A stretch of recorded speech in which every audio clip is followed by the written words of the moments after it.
मध्य प्रदेश के इंदौर शहर में बीजेपी के राष्ट्रीय महासचिव कैलाश विजयवर्गीय द्वारा प्रतिवर्ष की तरह इस वर्ष भी नंदानगर स्थित वृद्धाश्रम में राखी बंधवाने का कार्यक्रम आयोजित किया गया, जिसमें कैलाश विजयवर्गीय द्वारा मीडिया से चर्चा कर असामाजिक ताकतों को सहित देश के कई मुद्दों पर चर्चा की गई।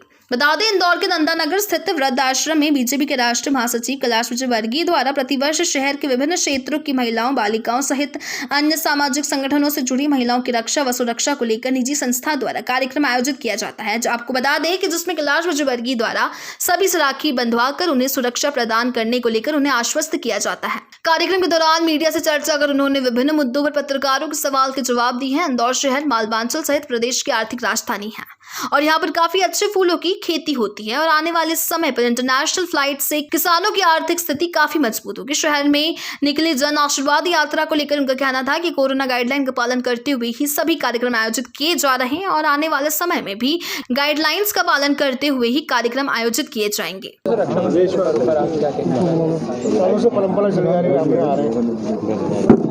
हम लोग रमेश जी और हम 83 से यहाँ पर आ रहे हैं और रक्षाबंधन और दीपावली दोनों यहाँ मनाते हैं। हमारे सब पार्षद साथी राजेंद्र राठौर जी, राज कपूर जी, मुन्ना लाल जी, चंदू शिंदे जी, सुरेश कुरवाड़े जी, जितेंद्र भाई, हम सब लोग आते हैं और यहाँ रक्षाबंधन मनाते हैं, बच्चों के साथ गीत गाते हैं और आनंद होता है बहुत, क्योंकि इनके चेहरे पर खुशी देखकर बहुत आनंद होता है। विशेषकर जो मानसिक रूप से विकलांग बच्चे हैं, घर वालों ने जिनको यहाँ छोड़ रखा है, उनके साथ गाना नाचना बहुत अच्छा लगता है, मन प्रफुल्लित हो जाता है। ऐसा लगता है कि त्यौहार सार्थक हो गया। यह परंपरा काफ़ी वर्षों से चली आ रही है। दीपावली पे भी आते हैं, दीपावली पे भी इन लोगों के साथ हम लोग बैठते हैं और भजन गाते हैं, गाने गाते हैं।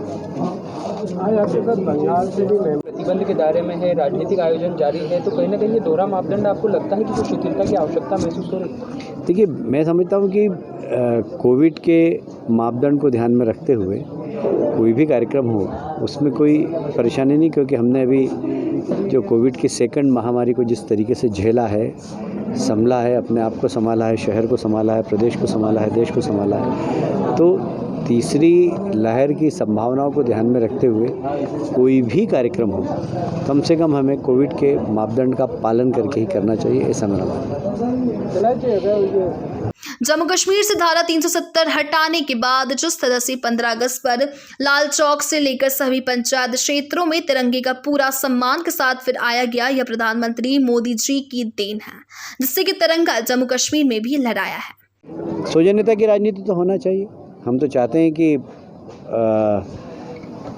विचारधारा भले ही विरोधी हो, पर हमारे व्यक्तिगत संबंध अच्छे होना चाहिए राजनीति। और वहाँ से विधायक जीते हैं और अभी कल रात को हम लोग बात कर रहे थे, साथ में मुनमुन बहन है, ये जलपाईगुड़ी में शिक्षक हैं, वहाँ पर प्रोफेसर हैं। अंबिका जी सुबह रात को बता रहे थे कि 1 महीने तो मैं इतना परेशान हुआ, इतनी हिंसा थी, हमारे कार्यकर्ता बाहर रहे, बहुत मुश्किल से हमने कार्यकर्ताओं को संभाला। तो अंबिका जी के जुबानी आप सुनिए, बहुत अच्छा रहेगा। अंबिका जी हैं, सुप्रीम कोर्ट में एडवोकेट हैं और उनके साथ में जो बहन है वो जलपाईगुड़ी की हैं, वो शिक्षक हैं कॉलेज में, वो भी राखी बांधने आई थी यहाँ पर आज। तो अब उनसे पूछना, मैं बुलवाता हूँ। कल्याण सिंह जी सभी बड़े नेता उसमें शामिल हुए थे? नहीं, मैं आप जानते हैं कि मैं राष्ट्रीय महामंत्री हूँ और मेरी जवाबदारी दिल्ली और बाहर की जगह है, पर मैं जिस दिन सिंधिया जी आए थे मैंने उनका स्वागत किया था, उसके बाद मैं फ्लाइट में बैठ कर गया। महंगाई को लेकर किसी नेता की बढ़ी है क्या? बताइए, देश में किसी नेता की बढ़ी हो? आज भी मोदी जी सर्वाधिक लोकप्रिय नेता हैं। सबसे ज़्यादा लोकप्रिय नेता अगर देश के अंदर कोई है, देश ही नहीं दुनिया में, तो मोदी जी। एक बात और कांग्रेस उठा रही है कि जो पश्चिम बंगाल उथल पुथल को लेकर विजयवर्गीय का कहना था कि जिस तरह से पिछले कुछ माह में बंगाल में ममता बनर्जी की सरकार के सानिध्य में राज करता अकेली है, उसको लेकर हाईकोर्ट द्वारा काफी सराहनीय पहल की गई है। मानव अधिकार द्वारा हाईकोर्ट में बंगाल राज्य के राजकर्ता को लेकर रिपोर्ट पेश की गई थी, जिसमें हाईकोर्ट द्वारा काफी अच्छा निर्णय दिया है। 5 जजों की खंडपीठ कमेटी द्वारा बंगाल में जितना हत्या, दुष्कर्म सहित अन्य अपराध हुए उसको लेकर CBI को जांच सौंपी गई है। इसके लिए भी एक एसआईटी बनाई गई है जिसमें सुप्रीम कोर्ट के रिटायर्ड जज सहित राज्य के अधिकारी शामिल किए गए हैं, जिससे पश्चिम बंगाल में हिंसा की राजनीति समाप्त होगी और माफिया राज में इसी सब कारणों को लेकर काफी घबराहट है। और ममता बनर्जी के लिए भी काफी अच्छी बात है कि वह कभी भी इन जांच रिपोर्टों को लेकर तत्कालीन केंद्र सरकार पर कई सवाल निशान खड़े नहीं कर पाएगी। हाँ, ये पश्चिम बंगाल की सरकार के गाल पर एक करारा तमाचा है। पूरे समय ममता जी कहते रही कोई हिंसा नहीं हुई, किसी प्रकार कोई हिंसा नहीं, उनकी पार्टी के नेता कहते रहे। बाकी जब मानव अधिकार आयोग ने रिपोर्ट हाईकोर्ट को सबमिट की तो हाईकोर्ट ने फिर एक बहुत अच्छा निर्णय दिया है और 5 जजों की खंडपीठ ने दिया। सबसे बड़ी बात ये वो सर्वानुमति से दिया कि बंगाल में जितने भी रेप हुए हैं, जितने भी हत्याएं हुई हैं, उनकी जांच सीबीआई करे और उसकी मॉनिटरिंग हाई कोर्ट करेगा। तो अब ये भी आरोप नहीं लगा सकती ममता जी की राजनीतिकरण हो रहा है इसका, क्योंकि न्यायपालिका खुद उसको देखेगी। तो एक बहुत ही बढ़िया आदेश है। साथ में एक एसआईटी भी बनाई है जो हत्या और बलात्कार के अलावा जितनी घटनाएं हुई उसकी वो जांच करेगी। उसमें एक सुप्रीम कोर्ट के रिटायर्ड जज होंगे और राज्य के कुछ अधिकारी होंगे और वो भी हाई कोर्ट की मॉनिटरिंग से ही पूरी जांच करके और रिपोर्ट हाई कोर्ट में सबमिट करेगी। तो एक बहुत अच्छा ऐतिहासिक फैसला है जिससे प्रजातंत्र मजबूत होगा पश्चिम बंगाल में, डेमोक्रेसी की स्थापना होगी, हिंसा की राजनीति समाप्त होगी और ब्यूरोक्रेसी, राजनेता और माफियाओं का जो नेक्सस है उसमें घबराहट पैदा होगी। तो काफ़ी अच्छा संपर्क रहा हमारा और विशेषकर जब हम युवा मोर्चे में थे और उमा जी जब राष्ट्रीय अध्यक्ष थे, मैं उपाध्यक्ष था और हम लोगों के कार्यक्रम में वो आए थे और उन्होंने जो उत्साहवर्धक भाषण दिया था। व्यक्तिगत रूप से मैं कल्याण सिंह जी को जानता हूँ, बहुत कुशल संगठक, बहुत अच्छे वक्ता, बहुत अच्छे प्रशासक और बहुमुखी प्रतिभा के धनी थे और एक तरीके से उत्तर प्रदेश के मामले में इनसाइक्लोपीडिया थे। हर किस ज़िले में क्या विशेषता है, किस ज़िले में पर्यटन की संभावना है, किस ज़िले में खेती की संभावना, किस ज़िले में पानी कम है, किस ज़िले में पानी ज़्यादा है, मतलब कल्याण सिंह जी पूरे उत्तर प्रदेश के इंसाइक्लोपीडिया थे। तो बड़ा अद्भुत व्यक्तित्व के धनी थे। विशेषकर राम जन्मभूमि आंदोलन में उनकी भूमिका बहुत सकारात्मक थी। मुख्यमंत्री रहते हुए भी और आवश्यकता पड़ी तो मुख्यमंत्री की कुर्सी भी ठुकरा दी, 1 मिनट में इस्तीफा दे दिया। तो बहुत सहज, सरल, साहसी और कुशल वक्ता, कुशल संगठक, कुशल प्रशासक और इंसाइक्लोपीडिया थे, मैं इतना कहता हूँ। उनके निधन से समाज ने एक बहुत बड़े व्यक्तित्व को खोया है।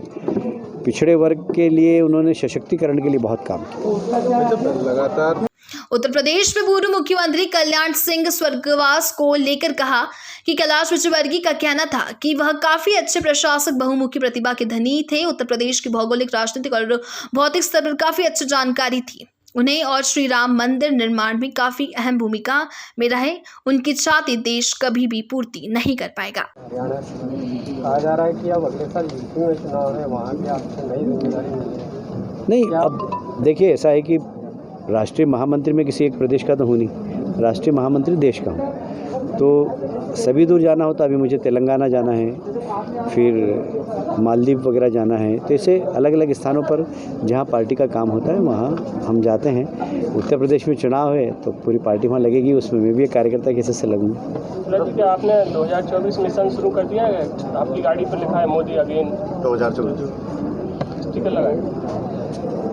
ऐसा है कि मोदी बार बार, ये मैं नहीं, सब लोग कहते हैं, क्योंकि आज देश के अंदर मोदी जी की बराबरी का और मोदी जी के समान नेता जो राष्ट्र हित के लिए काम करता हो, कड़े से कड़े निर्णय लेने की जिसमें क्षमता हो, ऐसा नेता आज की तारीख में देश में कोई भी नहीं है। और मैं समझता हूँ कि मोदी जी एक बार नहीं, बार बार इस देश में राज करें। अभी जो सर्वे आशीर्वाद यात्रा में स्वागत किया सिंधिया जी का 2 नंबर में था, पता नहीं, मेरे को नहीं लगता कि ऐसा कुछ हुआ होगा। उनके पास कहने के लिए तो कुछ है नहीं, तो इस प्रकार के आरोप लगा सकते, कोई खास बात नहीं। सोनिया गांधी जी सभी विपक्षी दलों से कह रही हैं कि बीजेपी से लड़ाई लड़ना है तो सभी एकजुट हो जाएं। इसका मतलब है कि कांग्रेस अपना अस्तित्व बचाना चाहती है, उनका अस्तित्व समाप्त हो रहा है और अपना अस्तित्व बचाने के लिए वो विपक्ष को इकट्ठा कर रही है। जैसे सिंधिया जी ने एक और बात कही थी कि आप और वो मिलकर इंदौर का विकास करेंगे। हाँ, हम हमेशा संकल्पबद्ध हैं। मैंने उनसे कहा है कि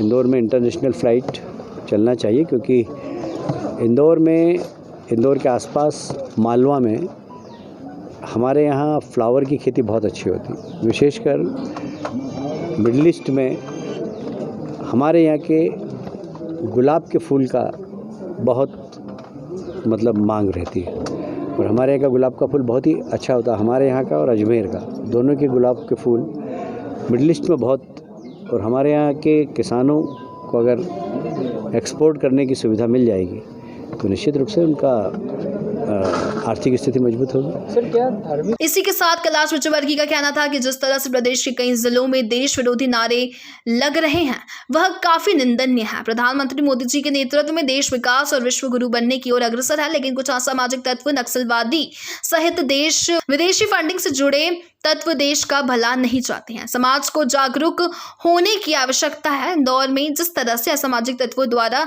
देश विरोधी नारे लगाए हैं, उसको लेकर जनप्रतिनिधियों के साथ जल्द बैठक आयोजित की जाएगी, जिसमें इन सभी विषयों पर चर्चा कर इन देश विरोधियों को लेकर पूरा मैप तैयार किया जाएगा। अभी भी सीख लेने की जरूरत है, अभी भी समय है जम्मू कश्मीर में संभल लिया जाए, इसे लेकर क्या?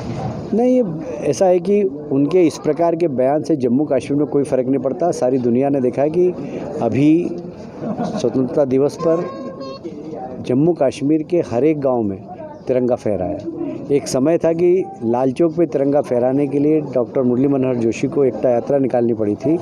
आज जम्मू कश्मीर में हर पंचायत में तिरंगा फहर रहा है। ये इसका जवाब है मुफ्ती जी को कि देखें, समझें और आकलन करें, उसके बाद कोई बयान दें।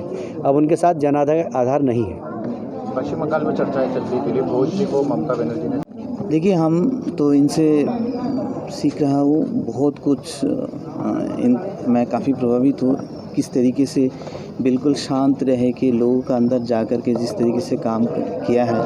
और पिछला 10 साल से हमारा जो उद्बास्तु का बहुत बड़ा आंदोलन पश्चिम बंगाल के साथ 14 स्टेट में हुआ था, तो उसमें उन्होंने CAA का जो अप्रूव करने के लिए इनका भूमिका बहुत बड़ा इम्पोर्टेंट है। और तब से हम देखते आ रहा हूँ किस तरीके से है। मैं काफ़ी प्रभावित हूँ।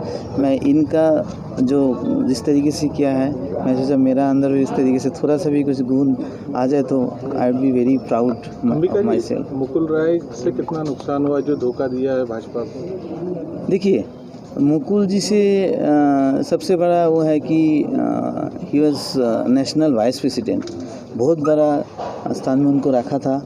और जब किशननगर सीट में उन्होंने खड़ा हुआ था, बीजेपी से टिकट दिया और उन्होंने जीता, उसका बाद वहाँ से TMC में चला गया और वहाँ का जो लोग है बिल्कुल एकदम हेल्पलेस हो गया है कि हमने तो बीजेपी को पार्टी देख करके वोट दिया और मुकुल जी, और वहाँ से जीतने का बाद तो TMC में चला गया।